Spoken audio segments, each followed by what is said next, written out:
Welcome to Photography BB's Artistry Effects for Photoshop. In this tutorial, we'll look at how to use the Photoshop Entropy effect. Let's jump on into Photoshop and see how to use this. Okay, once we're in Photoshop here, we have two choices for the Entropy effect. We have the Entropy Grunge effect template right here, or the Entropy Paint effect template right here.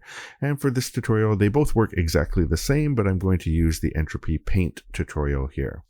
So now all we have to do is get our own image into the template, and Photoshop will do the rest for us. So we do that by going over here. It says double click to add photo. This is the Smart Object layer where you're going to insert your photo. So we're going to double click on the layer thumbnail, not on the text itself, but double click there, and that will open up a Smart Object layer. So this Smart Object layer right here is where we're going to add our own photo. So we do that by going to the menu File, Place Embedded. And for this tutorial, I'm going to work with this image of a car right here. And we click on Place.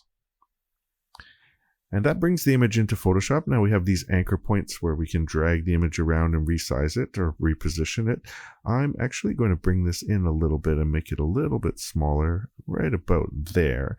And we're just going to want to focus on the subject of the photo itself. So to actually place the image into the template, we're going to click on the checkbox right here, check mark. And that places our photo into the template there. Now, I want to isolate the vehicle from the rest of the background and from the white as well. And the easiest way to do that if you're using Photoshop CC is to use the contextual taskbar, which I have open at the bottom here. Or you can go to Window and scroll down to Contextual Taskbar. The other way of doing it, if you're working with a previous version of Photoshop, is you can add a layer mask by clicking this icon down here and then masking out the car from the background, or your main subject from the background. But we're going to use the contextual taskbar because that makes things quick and easy. We go select subject just to preview what the selection looks like, and I can see that Photoshop didn't do a great job of selecting the bumper here. So I'm going to add to that selection by using the quick select tool, holding down the shift key to add to the selection. I'm just going to drag over the bumper right there.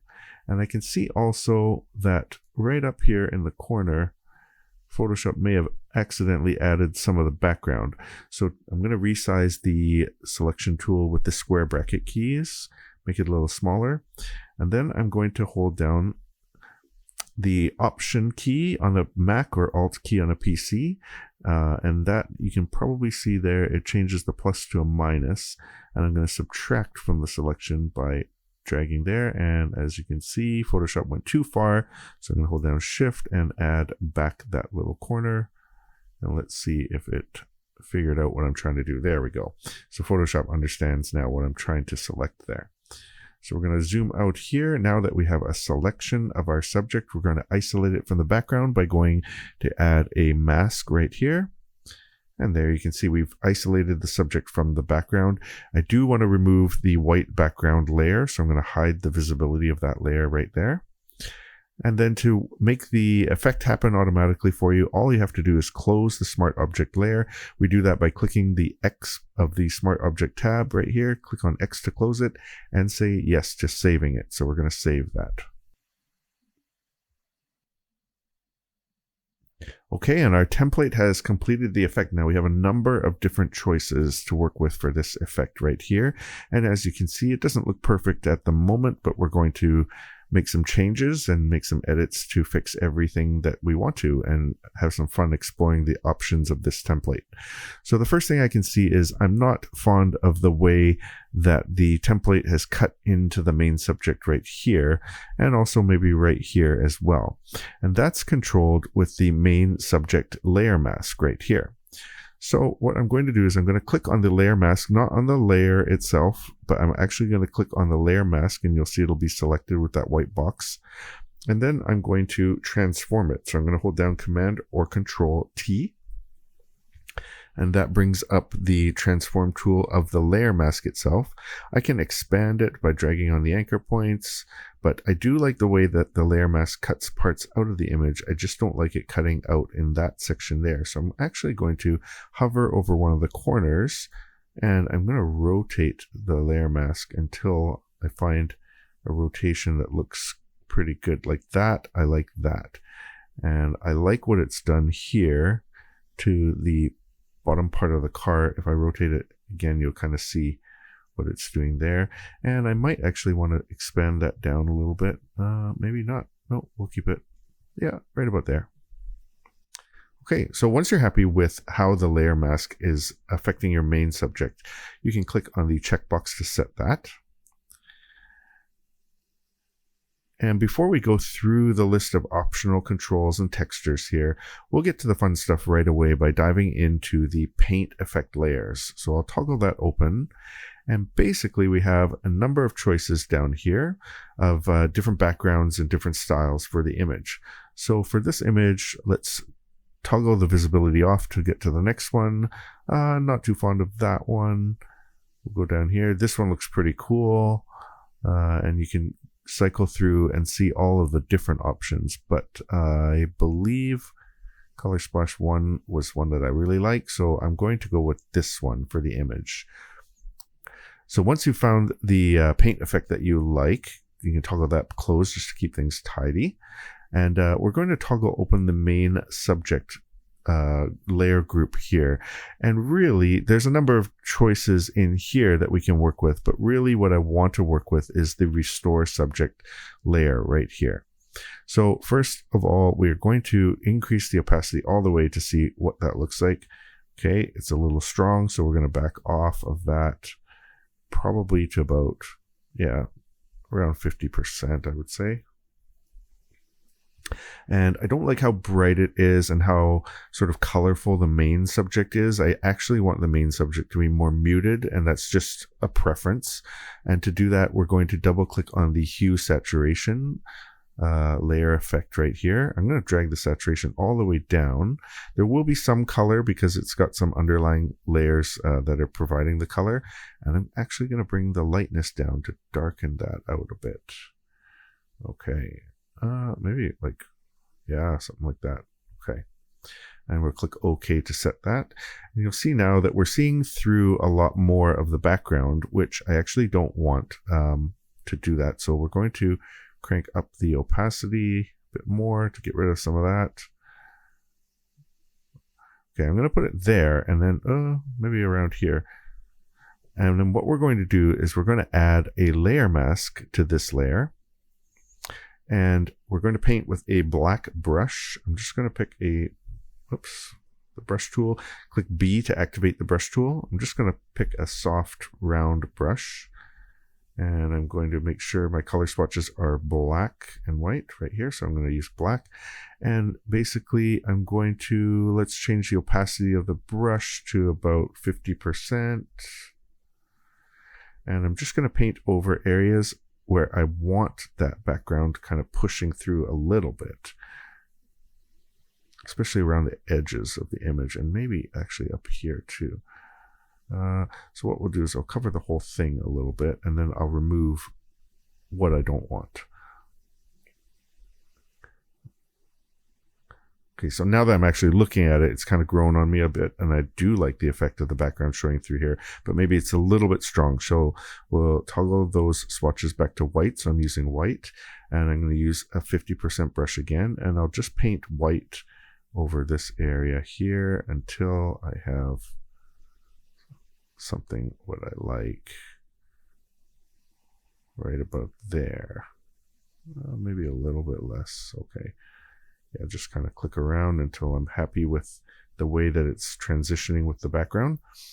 And I'm going to toggle open the subject detail layer here. So you can see the subject base is the layer where there is some color showing through as well. And if I toggle that open, I can also adjust the hue saturation of that one. I can bring that down a little bit more. Oh, maybe that's too much. Yeah, let's go with about 75. Click OK, and I'm happy with the way that that looks right now, but I can still play a little bit more. So let's close the subject detail. We can go into the glow lines layer group right here, And you can see we have some special glow lines, and you won't notice them until you toggle them on and off like that. And that's part of the overall effect. And if it's too strong, you can click on the layer group and reduce the opacity of that. Let's go down to 85%. And we can click on the color swatch here and change the color of the glow lines themselves. I'll change it to something dramatically different so that you can see how it's affecting the image. And this helps to sort of give it a more grungy and sketched kind of look with a sort of glowing effect. And you can find the one that works best with your subject and the background as well. Now I kind of like this color. It's a little bit too vibrant, so I'll back it off into the grays here a bit. And I like that. So I'm going to say okay. We'll close up the glow lines. We can actually close up the main subject group here. And then we can dive into these optional controls where we have some controls over the toning. So we have a vignette layer that's automatically applied. You can remove that if you want to, or leave that on. I like it as part of the overall effect. We can darken the image. We can brighten the image. We can adjust the contrast in the image, make it a little more edgy with some contrast. Actually, I like that. We'll leave that on. And any of these, you can control them further by double clicking on the adjustment layer icon and making changes to the adjustment layer itself. Now, lastly, we'll close up toning. We'll go into the color shift options. We can add more vibrance to the image, but I was actually pulling some away, so I'm going to leave that one turned off. We have the option to manually color shift, and to do that, you would double click on the adjustment layer swatch right here, and then just slide around the hue slider. And you can see it makes some changes to the overall image itself. So you can find some color patterns that look dramatically different than what you started with. We'll go back to 0, oops, right here. Oops. And we can also adjust the intensity of those colors, make them really vibrant, pull them back a little bit, make them more kind of faded and grungy. I like them a little bit vibrant, so maybe we'll go with plus 15. And we'll toggle that closed. And then we have some of our usual color palette options right here. So we have the option to go completely black and white, which can look really cool. In this case, I really like the way the black and white looks. We can explore some of these color options. This one gives it kind of a vintage look. That works really well with this image, actually.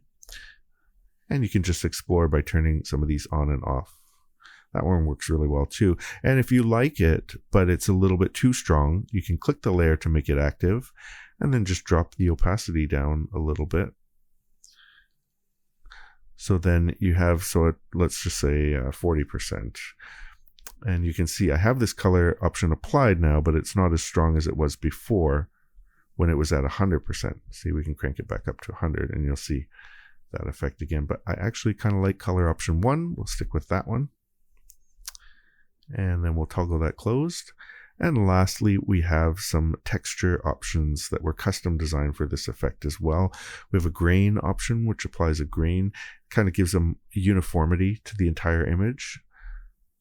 We have some cracks, some grungy cracks. And if these are too strong on your image as well, you can click that. You can either change the blend mode from overlay to soft light. That will reduce the effect of the cracks.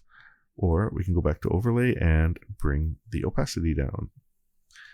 So you can play with all of these textures to see which one works best for your image. I like cracks. We'll go with soft light instead. I'm actually going to go with 50% soft light. It'll be very subtle, but you can see kind of brings the entire image together. And actually, you know what? Let's add the grain back, but let's drop that down to soft light as well. And maybe even go 25%. So very subtle texture options, but you can see the overall effect makes the image a little bit more uniform when we add those in. And that is Entropy for Photoshop. Again, we have the Entropy Paint and the Entropy Grunge. They both work exactly the same way. I encourage you to explore and try different images, adjust the layer mask of your main subject, and go through all the paint effects to see what's possible with this really cool, vibrant, and very dynamic effect. Have a lot of fun playing with it. Thanks again for choosing Photography BB, and happy photoshopping.